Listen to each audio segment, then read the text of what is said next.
নতুন সরকার আসার পর মানুষ অনেক বেশি উচ্ছ্বসিত দেখা যাচ্ছে। অনেকেই তো এটাকে আল্লাহর প্রদত্ত নেয়ামতও বলছেন। এগুলো কি বাড়াবাড়ি নয়? দেখুন, অতিরিক্ত উচ্ছ্বাসিত হচ্ছে মানুষ, এটা পরিষ্কার। কেন এত উল্লাস, কেন এত উচ্ছ্বাস মানুষের মধ্যে, সেটা দেখতে হবে। ইতিমধ্যে গণতান্ত্রিকভাবে নির্বাচিত অনেকগুলো সরকার আমরা দেখেছি।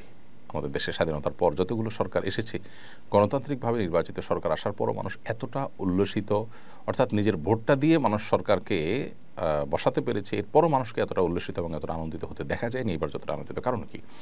এর কারণ হলো বিগত 50 বছর ধরে স্বাধীনতার পর থেকে নানাভাবে সাধারণ মানুষ প্রতারিত হয়ে আসছে। তরুণ নির্মাণের নামে নেতাদের খুশি করার জন্য, তাদেরকে পাম্পটি দেওয়ার জন্য, তাদের তেল মারার জন্য কোটি কোটি টাকা খরচ করা হয়, নানানভাবে অপচয় করা হয়, অথচ এদেশে বহু বহু মানুষ না খেয়ে থাকে। নানা বৈষম্য এদেশে, নানা অবিচার এদেশে চলে। যার লিঙ্ক আছে, যিনি ক্ষমতাসীনদের সাথে ভালো সম্পর্ক রাখতে পারে তিনি অনেক ভালো থাকেন, আর যিনি রাখতে পারেন না তার অবস্থা একেবারে খারাপ থাকে। ঘুষ, দুর্নীতি, অপশাসন, এটা মানুষকে অতিষ্ঠ করে তুলেছে। নানাভাবে মানুষ অন্যায় এবং অবিচারের শিকার। যেভাবে খুন, গুম, রাহাজানি, পুলিশের হয়রানি, কিছু হলেই মামলা ধরে নিয়ে যাওয়া, চাঁদাবাজি এবং অন্যায়ভাবে মিথ্যা মামলা দিয়ে হয়রানি করা, বিচার বিভাগে পর্যন্ত আপনার ন্যায় বিচার না পাওয়া, সেখানে পর্যন্ত আপনার নানাভাবে ইঞ্জিনিয়ারিং করে মানুষকে হয়রানি করা, এসব কারণে গোটা দেশের সমস্ত প্রতিষ্ঠানগুলোর প্রতি মানুষের আস্থা আসলে উঠে গেছে। এরকম ভয়াবহ পরিবেশে মানুষের একটা পরিবর্তন মানুষ চাচ্ছিল। কে করেছে, কারা করেছে, কী নামে করেছে, তার চেয়ে বড় কথা হলো মানুষ পরিবর্তন চাচ্ছিল।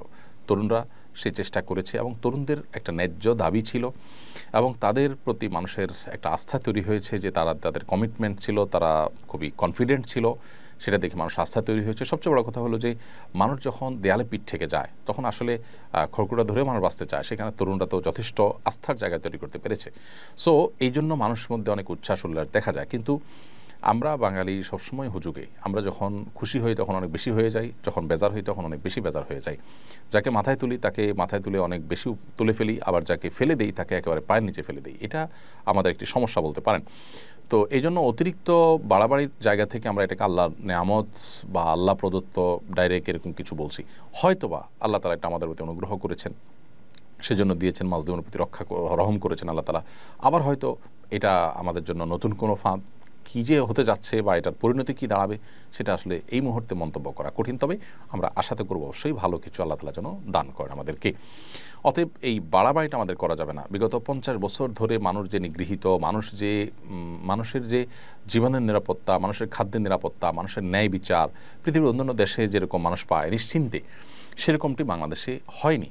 মানুষের খাদ্য, মানুষের পানীয়, মানুষের ঔষধ নিরাপদে কিনতে পারবে, ভেজালের কোনো টেনশন থাকবে না, এরকম বিষয় হয়নি। আপনি অন্যান্য দেশগুলো যেগুলো আছে, আমাদের এশিয়ার যে মধ্য এশিয়ার যে সমস্ত বা দক্ষিণ এশিয়ার যে সমস্ত দেশগুলো আছে, এই দেশগুলোতে আপনি দেখবেন যে এই বিষয়গুলো নিশ্চিত করা হয়েছে। এমনকি অর্থনৈতিকভাবে আমাদের পর্যায়ের অনেক দেশ আছে যে দেশগুলোতে খাদ্যে ভেজাল দেওয়া, পানিটা নিরাপদ, আপনার পানিতে ঝামেলা থাকা বা অস্বাস্থ্যকর পানি, তারপরে ওষুধে ভেজাল, এগুলো মানুষ কল্পনাও করতে পারে না।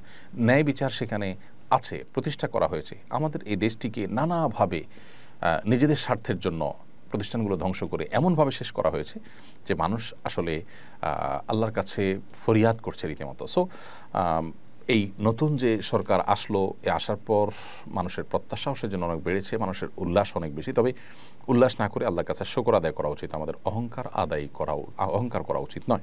কারণ অহংকারকে আল্লাহ তাআলা একেবারেই পছন্দ করেন না। অহংকার পরিণাম ভালো হয় না। আমরা বিগত সরকারের অহংকারের পরিণতি আমরা দেখেছি। সো অহংকার যেন আমাদের মধ্যে না আসে। সাধারণ মানুষ এবং যারা ক্ষমতায় এসেছেন তাদের সবাইকে বিনয়ী হতে হবে, আল্লাহ শুকরিয়া আদায় করতে হবে, আল্লাহমুখী হতে হবে। আল্লাহ আমাদেরকে সেই তৌফিক দান করুন।